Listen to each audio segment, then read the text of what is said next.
ये आकाशवाणी पटना है। अब आप अभिषेक दास से प्रादेशिक समाचार सुनिए। पहले मुख्य समाचार। केंद्र सरकार ने प्रतिवर्ष 25 जून को संविधान हत्या दिवस मनाने का फैसला किया। इसी दिन तत्कालीन प्रधानमंत्री इंदिरा गांधी ने वर्ष 1975 में देश में आपातकाल लगाया था। पूर्व अग्निवीरों को केंद्रीय बलों की नियुक्ति में 10% आरक्षण का लाभ मिलेगा। नियुक्ति में आयु सीमा में मिलेगी छूट। विश्वास मत हासिल करने में विफल रहने के बाद नेपाल के प्रधानमंत्री पुष्प कमल दहल प्रचंड ने अपने पद से इस्तीफा दिया। केपी शर्मा ओली के प्रधानमंत्री बनने की संभावना। और प्रदेश में मानसून की सक्रियता से बारिश का सिलसिला जारी। पिछले 24 घंटों के दौरान वज्रपात की अलग अलग घटनाओं में 21 लोगों की मौत। अब समाचार विस्तार से। केंद्र सरकार ने 25 जून को संविधान हत्या दिवस मनाने का फैसला किया है। इसी दिन तत्कालीन प्रधानमंत्री इंदिरा गांधी ने वर्ष 1975 में देश में आपातकाल लगाया था। केंद्रीय गृह मंत्री अमित शाह ने एक सोशल मीडिया पोस्ट में कहा कि इस फैसले का उद्देश्य आपातकाल से प्रभावित करोड़ों लोगों की भावनाओं का सम्मान करना है, जिन्होंने लोकतंत्र की बहाली के लिए संघर्ष किया था। उन्होंने कहा कि संविधान हत्या दिवस मनाने से व्यक्तिगत स्वतंत्रता की लौ चलाए रखने में मदद मिलेगी और देश के लोकतंत्र की रक्षा होगी। प्रधानमंत्री नरेंद्र मोदी ने कहा कि संविधान हत्या दिवस उन घटनाओं का स्मरण कराएगा जब भारत के संविधान को रौंदा गया था। एक सोशल मीडिया पोस्ट में श्री मोदी ने कहा कि यह दिन हर उस व्यक्ति को श्रद्धांजलि देने का भी दिन है जिसने आपातकाल की ज्यादतियों को सहा था और कांग्रेस ने भारतीय इतिहास में एक काला अध्याय लिखा था। नेपाल के प्रधानमंत्री पुष्प कमल दहल प्रचंड ने अपने पद से इस्तीफा दे दिया है। श्री प्रचंड संसद में विश्वास मत हासिल करने में विफल रहे। प्राप्त जानकारी के अनुसार CPN-UML के केपी शर्मा ओली नेपाली कांग्रेस के साथ मिलकर जल्द ही सरकार बनाने का दावा पेश कर सकते हैं। पटना उच्च न्यायालय ने नीट पेपर लीक मामले में बिहार पुलिस द्वारा गिरफ्तार किए गए सभी 13 आरोपियों को 15 दिनों की CBI रिमांड पर सौंपने का आदेश दिया है। इसमें पेपर लीक मामले का सरगना रॉकी भी शामिल है। इससे पहले आज हजारीबाग के ओएसिस स्कूल के प्राचार्य एहसानुल हक और उप प्राचार्य इम्तियाज सहित 4 लोगों को CBI की रिमांड पूरी होने के बाद पटना के बेऊर जेल भेज दिया गया। पूर्व अग्निवीरों को केंद्रीय बलों की नियुक्ति में 10% आरक्षण का लाभ मिलेगा। सीमा सुरक्षा बल, केंद्रीय रिजर्व पुलिस बल, केंद्रीय औद्योगिक सुरक्षा बल और सशस्त्र सीमा बल जैसे केंद्रीय बलों के प्रमुखों ने कहा कि पूर्व अग्निवीरों को आयु में छूट मिलेगी और उनके लिए कोई शारीरिक दक्षता परीक्षा भी नहीं होगी। अग्निपथ योजना पर बहस के बीच केंद्रीय बलों ने ये घोषणा की है। केंद्रीय औद्योगिक सुरक्षा बल की महानिदेशक नीना सिंह ने कहा कि फैसले को लागू करने के लिए सभी प्रबंध कर लिए गए हैं।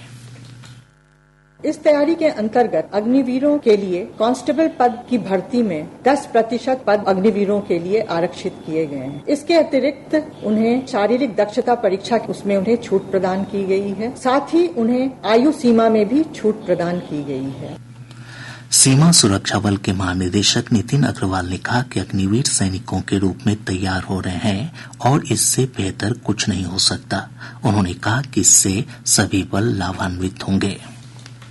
4 साल इन्होंने मशक्कत की नौकरी की है तो BSF के लिए एकदम अनुरूप हैं। ये एक तरह से हमको तैयार सोल्जर मिल रहे हैं। हम इनको तुरंत सीमा पे तैनात करेंगे। सब बलों में इसका लाभ होगा जिसमें भी अग्निवीर जाएंगे। जितनी हमारी वैकेंसीज होंगी उनका 10% इनके लिए रिजर्व होगा और इनको एज की भी छूट है। राज्य सरकार ने गया, मुजफ्फरपुर, दरभंगा और भागलपुर में मेट्रो रेल परियोजना शुरू करने के लिए 702 करोड़ रुपए की मंजूरी दी है। मुख्यमंत्री नीतीश कुमार की अध्यक्षता में राज्य मंत्रिमंडल की हुई बैठक में इस आशय के प्रस्ताव को स्वीकृति दी गई।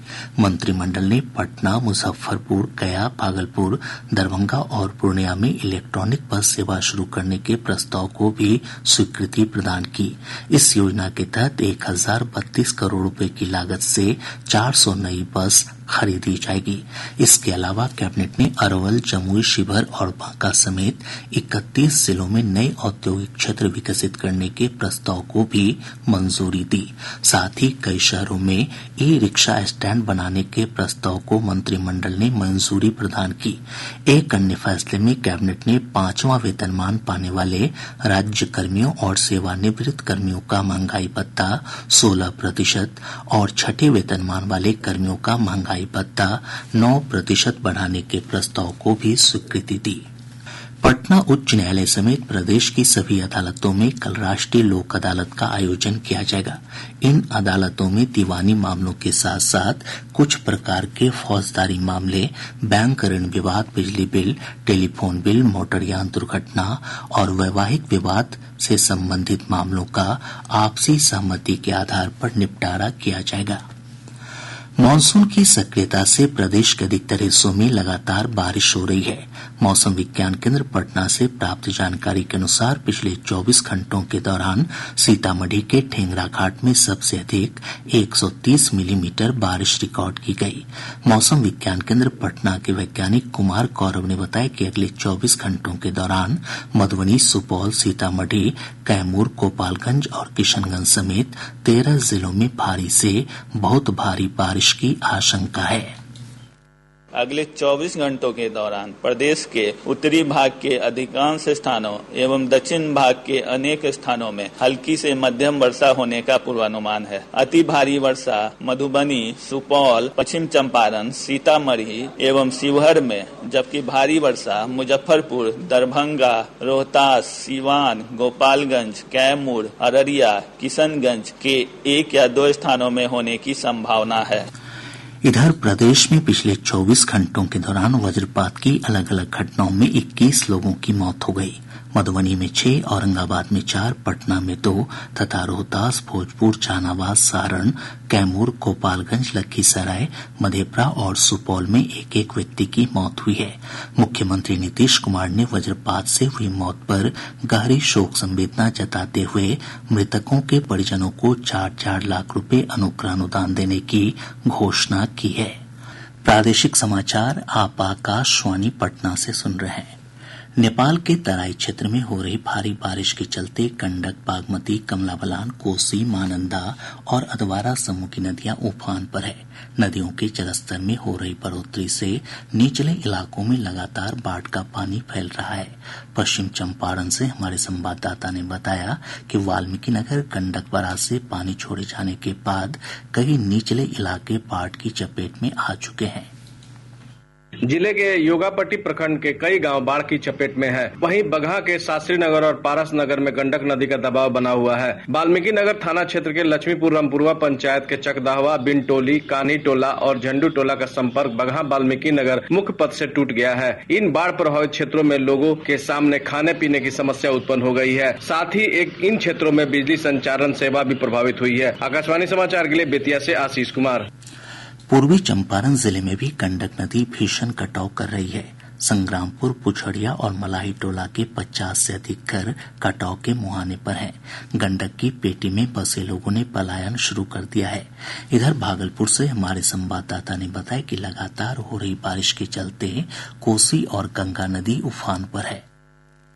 भागलपुर जिले के रंगना प्रखंड में गंगा नदी के कटाव की रफ्तार तेज हो गई है। वहीं मदरौनी और जहांगीरपुर के साथ साथ नवगछिया के खरीक सिंहकुंड में कोसी नदी कटाव कर रही है। कटाव से तीनटंगा दियारा के दक्षिणी पंचायत के ज्ञानीदास टोला, पुदरूदास टोला, बिंद टोली और तीनटंगा दियारा, उत्तरी पंचायत के सिमरिया और नवटोलिया सहित आधे दर्जन गांव के लोगों में भय का माहौल है। इधर कहलगांव प्रखंड क्षेत्र के तौफील से लेकर रनी दियारा तक गंगा के कटाव का दायरा बढ़ गया है। आकाशवाणी समाचार के लिए भागलपुर से विनोद कुमार। हमारे सुपौल संवाददाता ने बताया कि बाढ़ प्रभावित क्षेत्रों में लोगों की समस्या लगातार बढ़ती जा रही है। एक रिपोर्ट।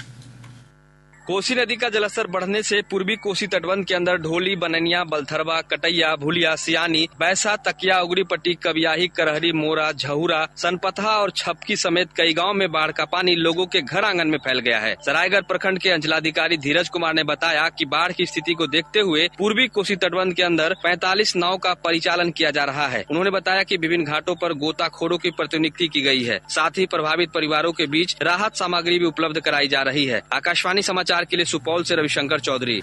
मधुबनी जिले में बाढ़ की स्थिति दिन प्रतिदिन और बिगड़ती जा रही है। ब्यौरा हमारे संवाददाता से।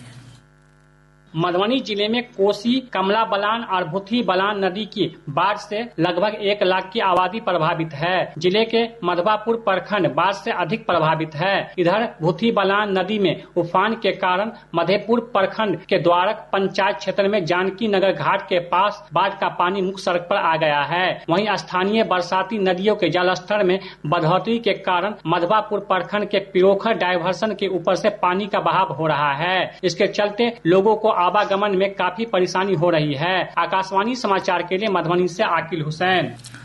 दरभंगा में कमला बलान नदी का पानी कुशेश्वर स्थान पूर्वी प्रखंड की इठर चौकिया सड़क पर चढ़ गया है। इठर पंचायत के सभी गांव पानी से घिर गए हैं। शिवहर में भी बागमती नदी लगातार कटाव कर रही है।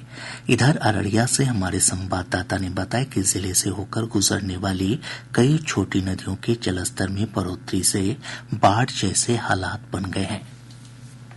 जिले से होकर गुजरने वाली परमान, नूना, बकरा, रतुआ और भलुआ नदी तबाही मचाने लगी है। इसके अलावा जिले के नरपतगंज प्रखंड क्षेत्र होकर बहने वाली कजरा, सुरसर, खरहा, अरनामा, कजरा और गेरुआ समेत कई धार भी उफान पर है। नदियों के जलस्तर में वृद्धि से सिकटी, पलासी, कुरसाकाटा, नरपतगंज और जोकीहाट प्रखंड के आधा दर्जन पंचायतों के निचले और नए इलाकों में बाढ़ का पानी फैल गया है। नरपतगंज बजरंगबली चौक से प्रखंड मुख्यालय जाने वाली सड़क पर कटाव होने से आवागमन बाधित होने की आशंका है। आकाशवाणी समाचार के लिए अररिया से गौतम सिंह सहगल।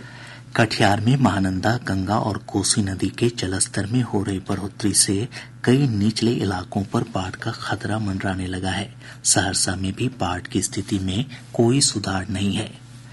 कैमूर पुलिस ने सोशल मीडिया पर आपत्तिजनक पोस्ट के माध्यम से धार्मिक भावनाओं को आहत करने के मामले में एक युवक को गिरफ्तार किया है।